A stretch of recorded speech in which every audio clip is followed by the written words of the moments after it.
Hello friends, welcome to my channel The Easy Gate. I am Rahul Gupta. If you are new to my channel, please subscribe, share and like video. Don't forget to press the bell icon to get the latest update and provide your valuable comments. Hello everyone, welcome to the easy gate. तो हमने analogue की series start कर ली थी। Analogue की series में हमने regulator तक पढ़ लिया था। आई होप आपने पुराने लेक्चर देखे होंगे, तभी आपको आगे लेक्चर समझ में आएंगे, क्योंकि अब हम पढ़ने वाले हैं क्लिपर सर्किट। तो क्लिपर सर्किट बेसिकली बनते किससे हैं? डायोड से, है ना। तो हमें डायोड की वर्किंग पता होनी चाहिए कि हम डायोड को कैसे ऑन देखते हैं, कैसे ऑफ देखते हैं, उसका स्टेट हम कैसे पता करते हैं, कब ऑन है कब ऑफ है, क्योंकि क्लिपर सर्किट की पूरी ऑपरेशन डायोड के स्टेट पर ही डिपेंड करती है कि डायोड कब ऑन होगा, कब ऑफ होगा, आउटपुट कैसा मिलेगा हमें, वो टोटली डिपेंड करेगा आपके डायोड के स्टेट पर। अगर डायोड आपका ऑफ है तो हो सकता है आउटपुट आपको कुछ और मिले, डायोड ऑन है तो आउटपुट आपको कुछ और मिले। अब क्लिपर सर्किट में पूछता क्या क्या है? क्लिपर सर्किट में 3 तरह के क्वेश्चन पूछ सकता है वो। पहला क्वेश्चन तो होगा, वो डायरेक्टली ये बोलेगा कि इनपुट की वेवफॉर्म ऐसी है तो आउटपुट की वेवफॉर्म बताओ। पहले टाइप का क्वेश्चन हो गया, 4 ऑप्शन दे देगा, 4 टाइप के आउटपुट दे देगा, आपको आउटपुट बताना होगा।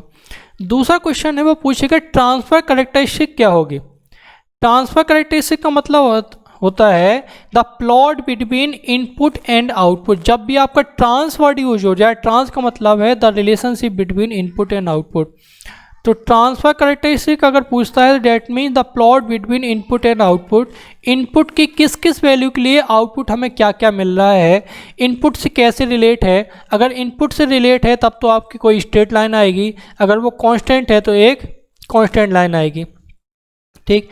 तीसरे टाइप का क्वेश्चन ऐसे पूछ सकता है कि इनपुट की किस किस वैल्यू के लिए डायोड ऑन है और इनपुट की किस किस वैल्यू के लिए डायोड ऑफ है, और करस्पॉन्डिंगली उसका आउटपुट क्या मिल रहा है। तो 4 ऑप्शन दे देगा इस तरीके से, तो आपको उनमें से एक टिक करना होगा। तो 3 तरीके से क्वेश्चन पूछ सकता है वो क्लिपर सर्किट में। तो क्लिपर सर्किट बेसिकली होते क्या है? It is the wave shaping circuit. Wave shaping का मतलब होता है ऐसे सर्किट जो किसी वेव फॉर्म का शेप चेंज कर सके, वो कहलाते हैं वेव शेपिंग सर्किट। जैसे आपका लो पास फिल्टर हो गया, हाई पास फिल्टर हो गया, ये सब भी क्या है? आपके वेव शेपिंग सर्किट होते हैं। But high pass filter, low pass filter, ये आपके लीनियर सर्किट है, जिनमें सिर्फ रजिस्टर, इंडक्टर और कैपेसिटर यूज होते हैं। That mean linear element use होते हैं, लीनियर सर्किट होते हैं। जबकि जो क्लिपर है ये कहलाते हैं आपकी non linear wave shaping circuit, जिसमें डायोड का यूज होता है, क्योंकि डायोड कैसा है? एक नॉन लीनियर डिवाइस है। तो डेफिनेशन क्या है? It is an electronic circuit which can cut, remove और क्लिप, तीनों वर्ड यूज हो सकते हैं, कुछ भी आप लिख लो। The unwanted portion from the waveform. Unwanted का मतलब है कि मान लो अपने पास एक वेवफॉर्म है, मैं एक वेवफॉर्म बनाता हूं, कोई भी एक स्क्वायर वेवफॉर्म ले लो। मान लो ये वेवफॉर्म ±10 वोल्ट तक है, ±10 वोल्ट की पॉजिटिव पीक है +10 वोल्ट और माइनस है इसका माइनस पीक है -10 वोल्ट पर। अब बट हमें इतनी बड़ी वेवफॉर्म की ज़रूरत नहीं है।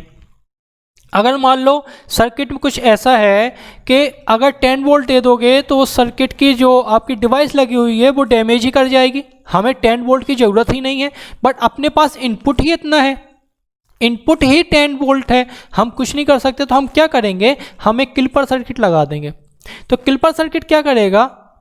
जो अपना डिजायर्ड पोर्शन है, मान लो हमें सिर्फ चाहिए कि हमें पीक में 8 वोल्ट मिल जाए और नेगेटिव में मान लो -6 वोल्ट ही मिल जाए, बस इतना मिल जाए। तो हम एक कुछ ऐसा क्लिपर डिजाइन करेंगे ताकि क्या करें? 8 वोल्ट के ऊपर वाला पोर्शन क्लिप कर दे और -6 के नीचे वाला पोर्शन क्लिप कर दे, और हमें आउटपुट कैसा मिल जाए? हमें आउटपुट कुछ ऐसा मिल जाए कि ऊपर +8 वोल्ट, नीचे -6 वोल्ट, ऊपर +8 वोल्ट, नीचे -6 वोल्ट, बस हमें इतना कुछ मिल जाए, अपना काम हो जाएगा। तो हम इसको किससे पास करा देंगे? एक डिजायर्ड क्लिपर से, जो हमें डिजाइन करना पड़ेगा कि वो क्या करे? वो +8 के ऊपर वाला पोर्शन क्लिप कर दे और -6 के नीचे वाला पोर्शन क्लिप कर दे। तो ऐसे सर्किट को हम क्या कहेंगे? Clipper circuit. तो बेसिकली कर क्या रहा है? ये एम्पलीट्यूड को लिमिट कर रहा है। एम्पलीट्यूड पहले कितना था 10 वोल्ट, उसने लिमिट कर दिया उसको 8 वोल्ट तक। तो एक नाम और देते हैं इसको क्लिपर को, इसी को हम बोलते हैं एम्पलीट्यूड लिमिटर। Amplitude limiter. अब आप बोलो सर बेसिकली इसका यूज कहाँ पे होता है, तो इसका यूज बेसिकली आपका डिजिटल कम्युनिकेशन में, जब आप कोई भी सिग्नल आप ट्रांसमिट करते हो चैनल के थ्रू, तो उस नॉइस को हटाने के लिए, जो नॉइस आपके चैनल से ऐड हो गई उस सिग्नल में, उस नॉइस को हटाने के लिए हम क्लिपर का यूज करते हैं। क्योंकि जब भी कोई वेवफॉर्म डिजिटल सिग्नल, आपकी कोई भी पल्स वेवफॉर्म, ऐसी डिजिटल सिग्नल मान लो कोई ये डिजिटल सिग्नल है, ये आपने ट्रांसमिट की, तो जब आप ट्रांसमिट करेंगे थ्रू चैनल, तो रिसीवर पे आपको सेम सिग्नल नहीं मिलेगा, आपको कुछ ऐसा सिग्नल मिलेगा विथ नॉइस के साथ, जिसमें एम्पलीट्यूड आपका कुछ डिस्टॉर्टेड हो जाएगा। This is called distorted signal.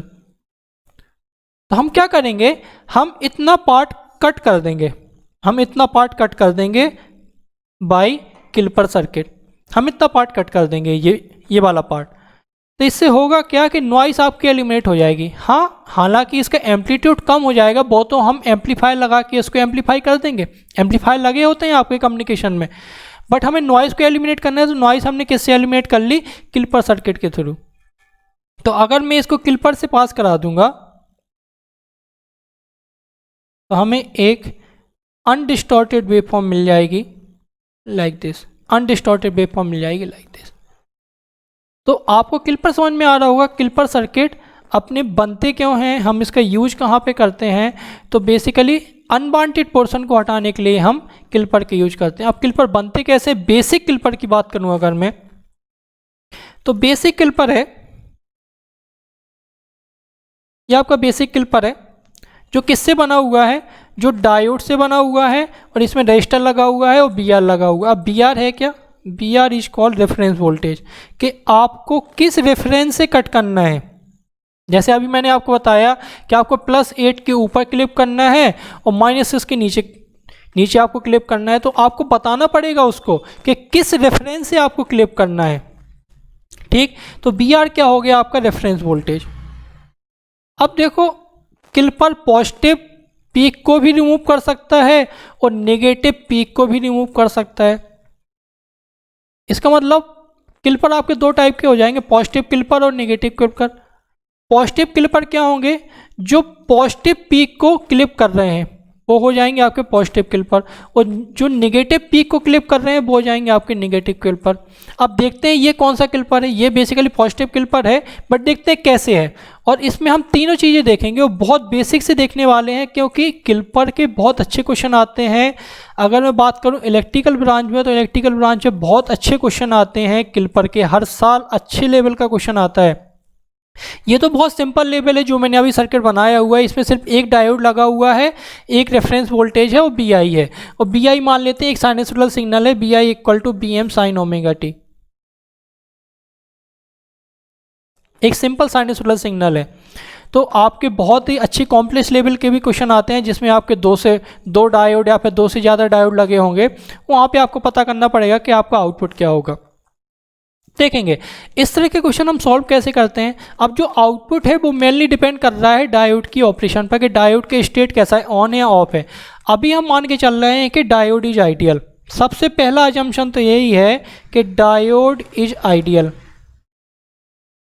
और डायोड आइडियल का मतलब है कि इस डायोड को हम कैसे रिप्लेस करेंगे, equivalent to short circuit when forward bias, और equivalent to open circuit when reverse bias. ये चीज़ आपको ध्यान रखनी है। अगर मैंने अभी बोल दिया है डायोड आइडियल है, इसका मतलब मैं शॉर्ट करूँगा जब फॉरवर्ड बायस होगा, और रिवर्स करूँगा जब ओपन करूँगा जब रिवर्स बायस होगा। तो आप साफ साफ देख पा रहे हो जो आउटपुट है वो डायोड की ऑपरेशन पर, डायोड के स्टेट पर डिपेंड कर रहा है। अगर शॉर्ट हो जाएगा तब तो आउटपुट BR आएगा, अगर ओपन हो जाएगा तब आउटपुट सिंपली BI के बराबर आ जाएगा। तो हमें देखना यही है कि डायोड कब ऑन है कब ऑफ है। तो मैं इसमें एक ट्रिक और बताऊंगा, आप डायरेक्टली भी देख सकते हो, बिना कुछ किए आप डायरेक्टली बता सकते हो कि डायोड कब ऑन होगा कब ऑफ होगा।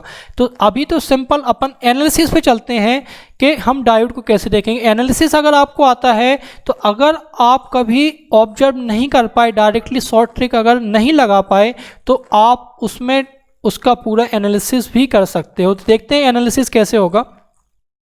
एनालिसिस करने के लिए अपने पास एक मेथड होती है जिसको हम बोलते हैं open circuit method. Open circuit method में क्या होता है कि जितने भी डायोड लगे हों, ये चीज़ मैं पहले ही बता चुका हूँ, पहले कुछ लेक्चर में मैंने आपको बताया हुआ है, आप पहले उन लेक्चर पे जाएं, उसको रिवाइज करें कि डायोड को हम ऑन या ऑफ कैसे देखते हैं। वहाँ पर मैंने बताया था कि हम डायोड को पहले ओपन कर देंगे, ओपन करने के बाद हम BOC निकालेंगे और BOC इंडिपेंडेंटली निकालेंगे। इसका मतलब या तो in the form of BI, function of BI होना चाहिए या फिर कोई कांस्टेंट वैल्यू होनी चाहिए। तो हम यहाँ पे यही करते हैं, हम ओपन करते हैं डायोड को, देखेंगे सर्किट कैसा बनेगा। ये BI है, ये रेजिस्टेंस R है, ये BOC है, ये BR है और हमने यहाँ पे नाम दे दिया BOC। ये रेजिस्टेंस R है। और जैसे ही ये ओपन सर्किट होगा, इस रेजिस्टेंस R में कोई भी करंट फ्लो नहीं होगी। अब आते हैं दूसरी बात होती है KVL की। तो KVL के लिए मैंने अभी जस्ट इसके पहले वाला लेक्चर अब मैंने आपको बताया था कि AC सर्किट में आपको KVL कैसे लगाएं। जब आपका AC सोर्स लगा हो, हमेशा ऊपर प्लस मानो नीचे माइनस मानो और लिखो BI। अब आप इसमें लगाओ KVL इस लूप में, तो क्या लिखोगे, -BI प्लस BOC प्लस BR इक्वल टू 0। तो यहाँ से BOC की वैल्यू आएगी BI माइनस ऑफ BR। मेरे सारे लेक्चर एक दूसरे से कनेक्ट हैं, तो सबसे पहले आप पुराने लेक्चर देखो, तब आप इस पे आओ, तभी आपको ये चीज़ समझ में आएगी कि इसमें मैंने ऐसा कैसे किया है, इसको ओपन कर दिया, ये मेथड है। तो BOC की वैल्यू आ गई BI माइनस BR। इसका मतलब अब केस नंबर 1 लिखेंगे कि diode will be on. Diode on कब होगा, जब BOC ग्रेटर देन 0 होगा। डेट मीन्स जब BI minus BR greater than 0 होगा।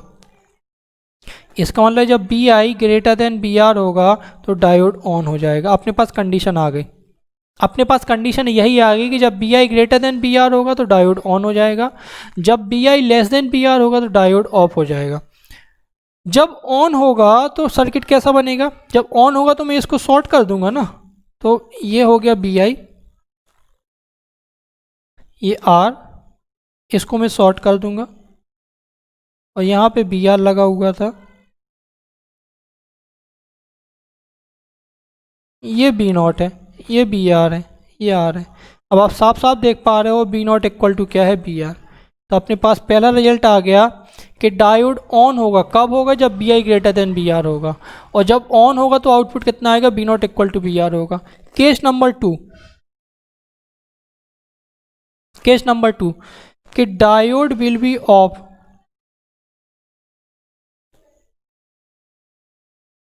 कब होगा ऑफ, जब BOC लेस देन 0 होगा। डेट मीन्स जब BI minus BR less than 0 होगा। इसका मतलब जब BI की वैल्यू क्या होगी, BR से कम होगी, तब जाके डायोड ऑफ होगा, और जब ऑफ होगा तो आउटपुट कितना मिलेगा देखेंगे जरा। सर्किट बनाते हैं फिर से, ये BI, इसको हम ओपन कर देंगे,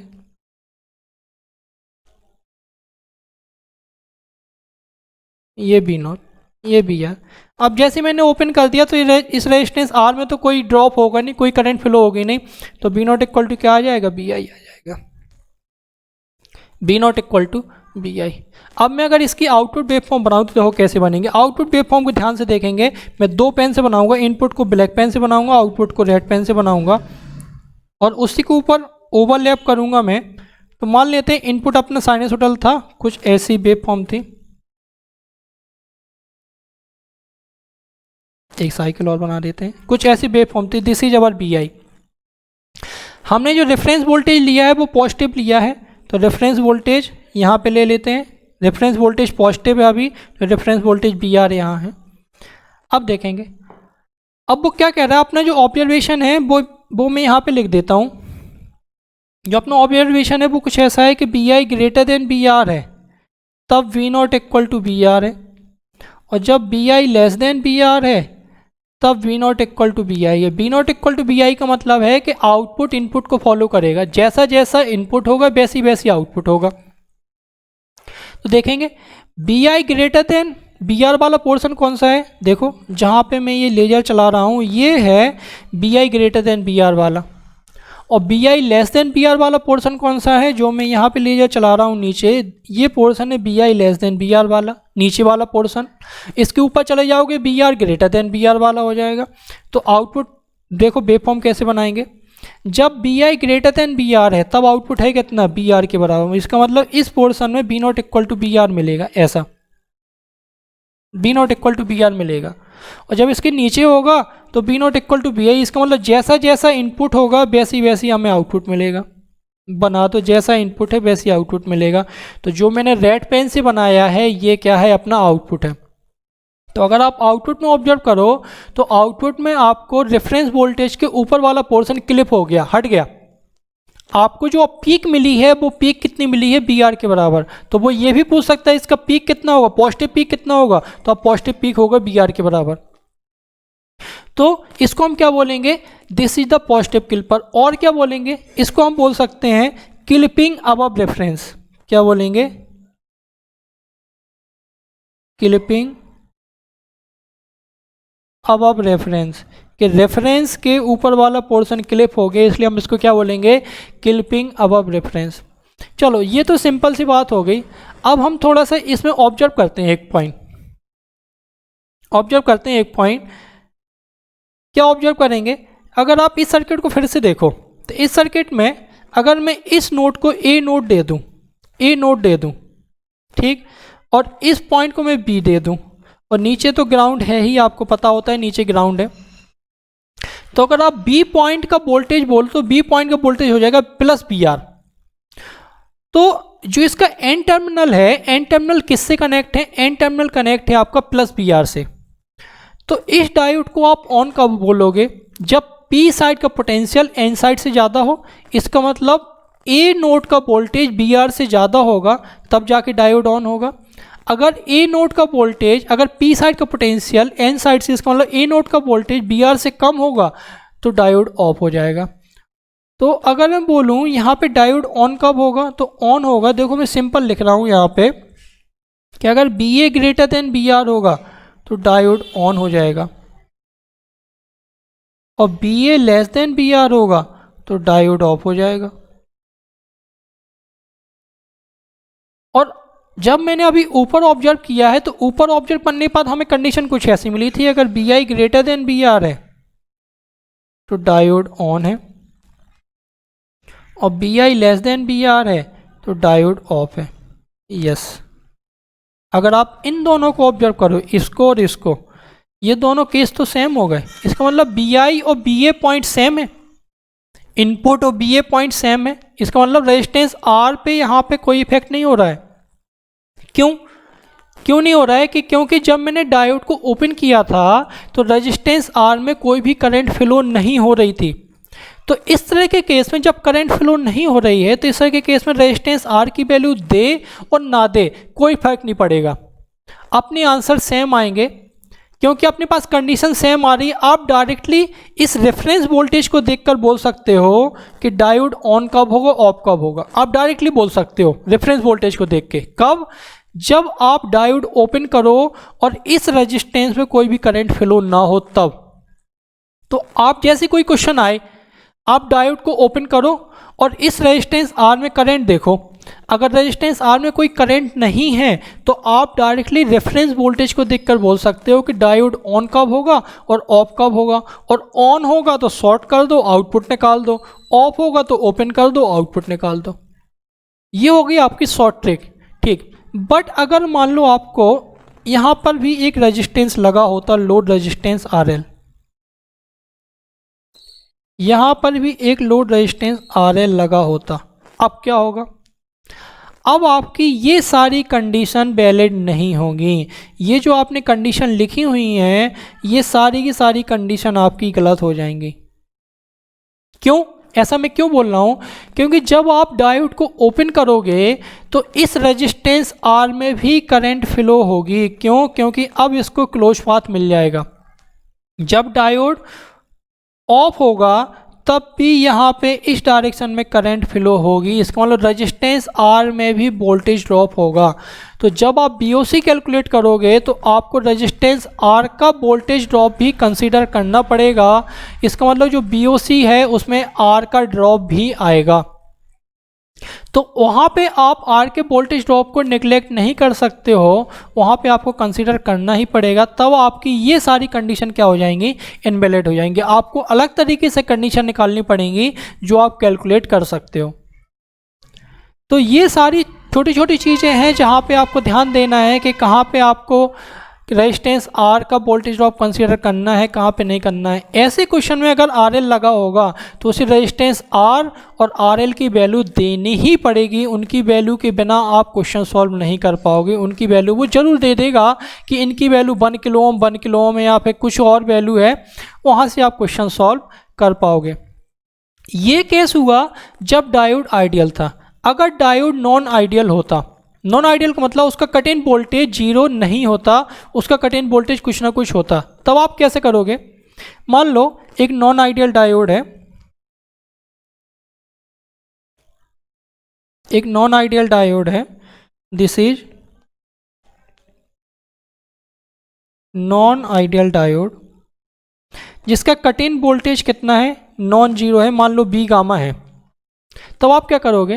तो सबसे पहले जब आप एनालिसिस करने जा रहे हो, ओपन करने से पहले, बिल्कुल शुरुआत में एनालिसिस करने के पहले ही आप इस डायोड को कुछ ऐसे रिप्लेस कर दोगे, एक आइडियल डायोड और एक कट इन वोल्टेज की बैटरी। अगर रेजिस्टेंस दिया है तो रेजिस्टेंस भी लगा दो। तो this is the ideal diode. अगर रेजिस्टेंस भी दिया है तो आप उस रेजिस्टेंस को भी लगा दो। अब एक आइडियल डायोड हो गया और एक कट इन वोल्टेज की बैटरी हो गई।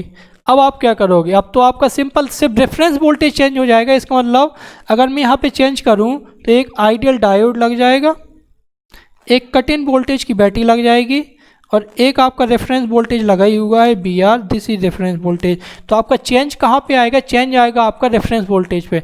अब रेफरेंस वोल्टेज जो पहले बी आर था, अब बी आर ना होकर कितना हो जाएगा? V R plus V gamma हो जाएगा। और आपका क्वेश्चन का एनालिसिस वैसे ही होगा जैसा अभी हम कर रहे थे।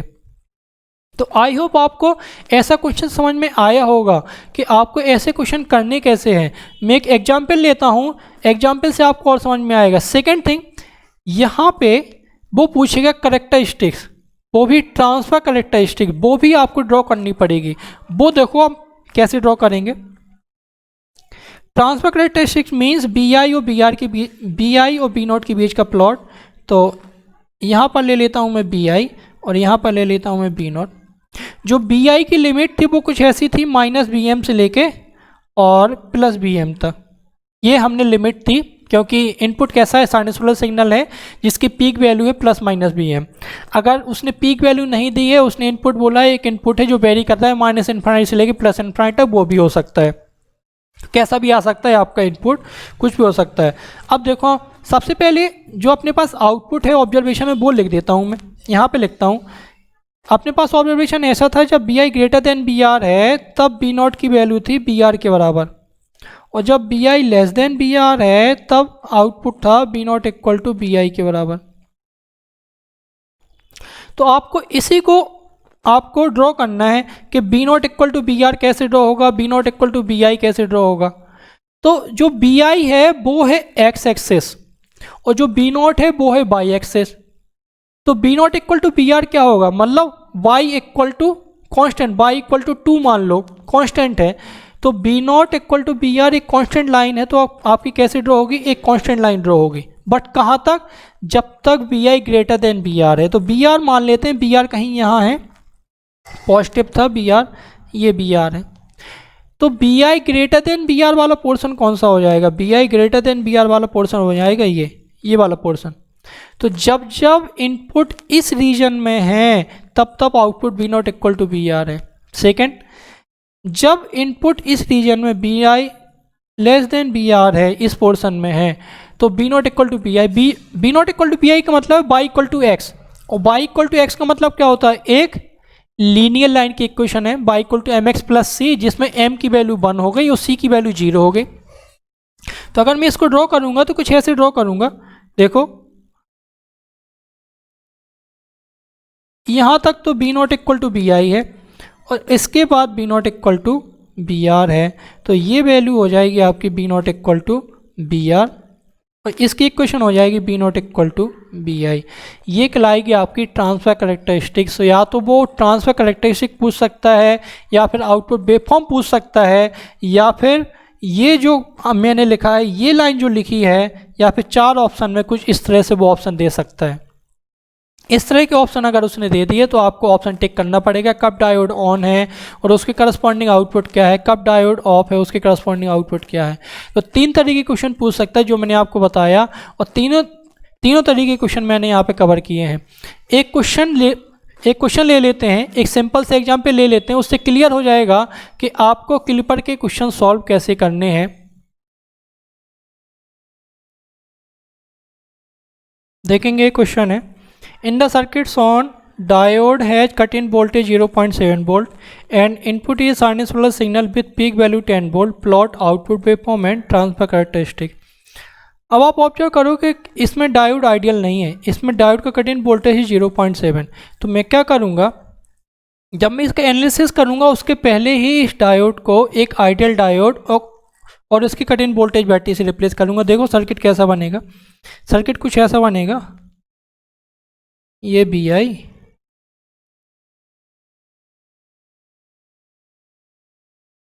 ये कि आइडियल डायोड हो जाएगा और कट इन वोल्टेज की बैटरी, और ये 2 वोल्ट है, ये 0.7 वोल्ट और ये आउटपुट है बी नॉट, ये रेजिस्टेंस आर है।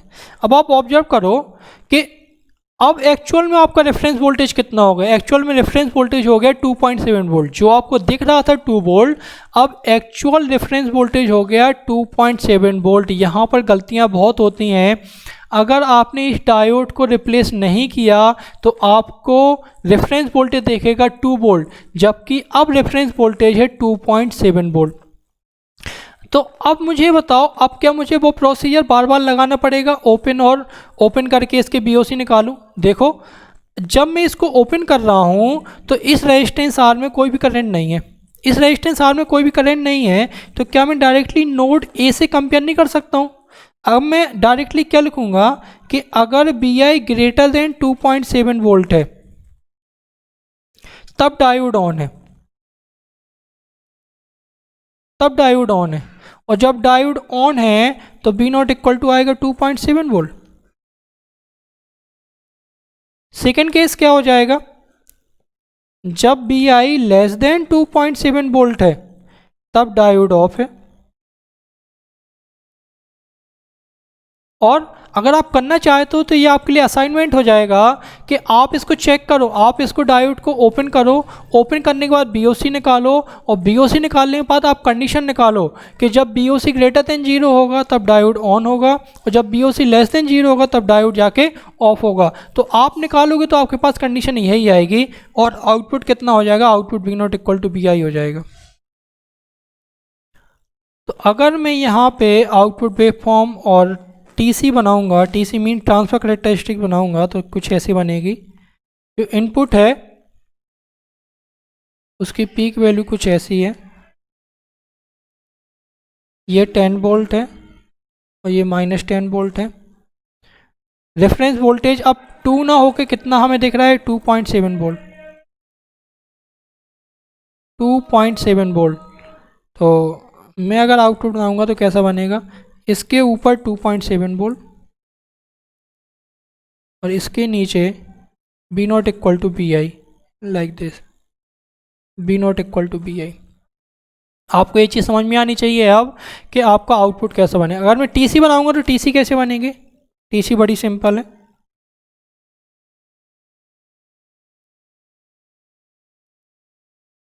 ये बी आई है, ये बी नॉट है। इसकी पीक वैल्यू थी 10 वोल्ट और -10 वोल्ट। और जो रेफरेंस वोल्टेज है, अब एक्चुअल रेफरेंस वोल्टेज कितना है, 2.7 वोल्ट। रेफरेंस वोल्टेज नेगेटिव भी हो सकता है, ध्यान रखना, वो आपके क्वेश्चन बाय डिपेंड करेगा। क्वेश्चन में आपको पॉजिटिव दिया या फिर नेगेटिव दिया है, अभी पॉजिटिव है तो 2.7 वोल्ट।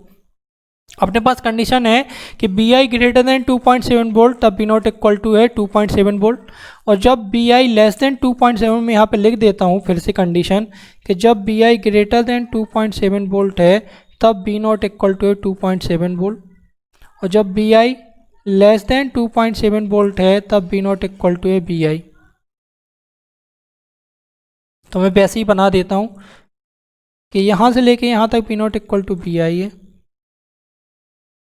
और इसके बाद V not equal to 2.7 volt है, ये वैल्यू है 2.7 वोल्ट, और इसकी इक्वेशन हो जाएगी V not equal to B I. I hope आपको ये बेसिक कॉन्सेप्ट समझ में आया होगा। किलपर के सर्किट हमें सॉल्व कैसे करने हैं, कैसे हमें टीसी बनानी है, कैसे हमें आउटपुट वेवफॉर्म ड्रॉ करना है।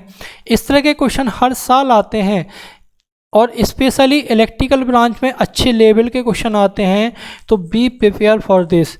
तो मैं अभी और अच्छे लेवल के क्वेश्चन कराऊंगा, मैं कल इसके काफ़ी अच्छे क्वेश्चन कराने वाला हूं, जिससे आपको क्लियर हो जाएगा कि किलपर के क्वेश्चन हम कैसे सॉल्व करेंगे। इसके क्वेश्चन नहीं छूटने चाहिए, क्योंकि हर साल 1 या 2 क्वेश्चन तो ज़रूर आना है, और जिस टॉपिक के क्वेश्चन ज़रूर आने होते हैं उसको तो हमें ज़रूर करना होता है, और बहुत अच्छे से करना होता है।